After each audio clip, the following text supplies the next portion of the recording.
What is up, awesome people? Hey. So we just finished watching the Chicago Sky play the Washington Mystics, and the Chicago Sky lost. And we lost by 2. But it was a really good game, wasn't it? Oh my God. It was so many ups and downs in this game. But it was a very good game.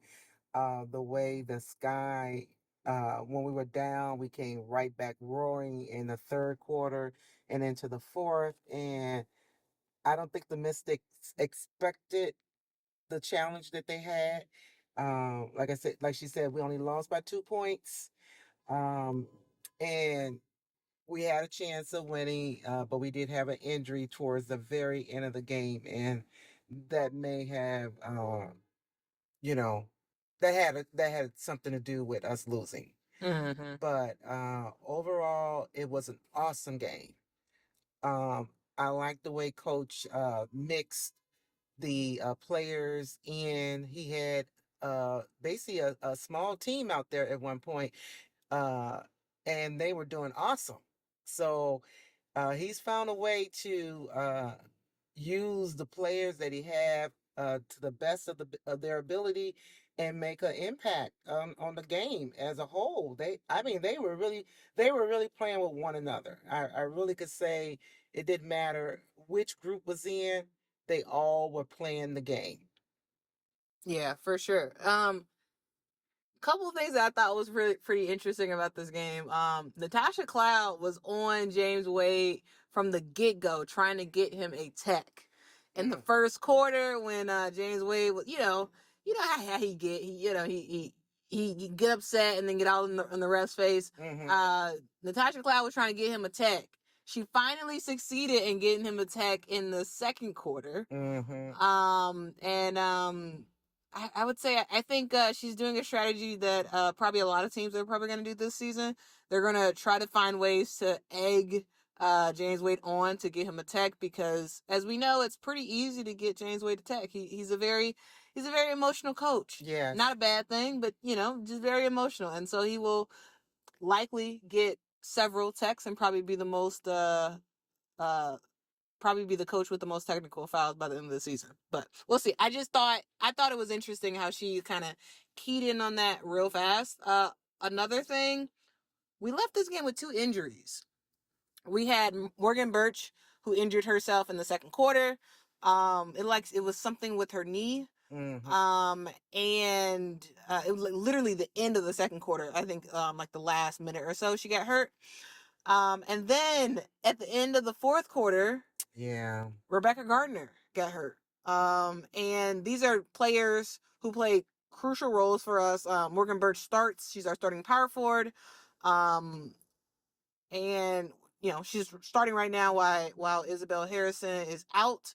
And now it looks like she's at least gonna miss one game, at least. We play again on Sunday, so we will see what happens with the lineup. It seems likely that James Wade might actually start Alana Smith in that power forward position. But one interesting thing about this game is that after Morgan Birch got hurt in the third quarter and in the fourth quarter, we saw Copper as a power forward. Yes. And this is something that I don't think I've ever seen Copper play the power forward. At one point, it was Dana, Marina Mabrey, Rebecca Gardner, Copper, and Elizabeth Williams on the floor at one time. Mm-hmm.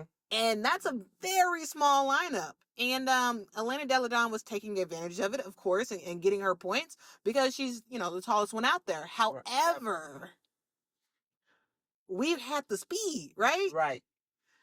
They was getting up and down that floor, and they had opportunities. They were getting good shots, but sometimes they just was not going down. Mm-hmm. But I did like that whole lineup. I wouldn't think naturally that would be a lineup that he would normally choose, but he probably did choose that lineup just for the speed alone. Dana played an awesome game tonight. Defensively, I'm not sure how many points she had, but defensively, she was on it tonight. And she was the smallest thing on the court, but you would know it the way she was playing. I'm telling you, like we were shouting her name, "Go Dana," because Dana was doing her thing. Mm-hmm. Yeah. Dana got some defense on her, and she was really good. Marina Mabrey was really good today. We gave up a lot of draft picks for her, and I am very happy to report that it seems like that trade was successful, and it seems like she is gelling with her teammates. There were a couple times, especially in the first half, where it seemed obvious that there was a disconnect between Marina Mabrey and Kalia Copper on like some plays that they were running. Mm. It seemed like some obvious confusion. I was like, I don't know which one is wrong about the plays. So that was a little bit of it'll take some time for them to like fully get all the plays down and make sure everybody knows where they're going, where their spot is. But all in all, this was a good game. Kalia Copper struggled in this game. However, it took a lot of energy for her to play a power forward. Yes. A garden, Elena Deladon. I'm saying her name wrong, but Elena, she is so tall out there, and she can shoot. She can shoot a three. She wherever she's at on the floor, she could just shoot the ball. And but Copper really was guarding her the best of her ability, and you could see by the fourth quarter she was worn down. She was tired because as an offensive player, she's used to shooting the ball, not necessarily guarding to that extent, you know, and she had no choice. And guarding such a big player. Oh, Like Elena Deladon is a big body. what is she, 6'7"? No, I think she's like Is she 6'5"? I want to say like 6'4", Okay. something She like that. just seems so very. I guess because everybody was so small today. She's big and she's physical. And it was Kalia Copper did a good job on her. Mm-hmm. Of course, Elena got her shots. You just can't stop Elena Deladon, especially a healthy Elena Deladon. But I think the way that we handled everything was great. They went on a run, and then it was a Dana 3 followed by a quick Rebecca Gardner steal and a putback that really got the Chicago Sky back in this game. They started off the third quarter down, and we really got back into the game. We were losing quite a bit, and then it was kind of like a shift in the atmosphere, and like the Sky got back into it with that smaller lineup.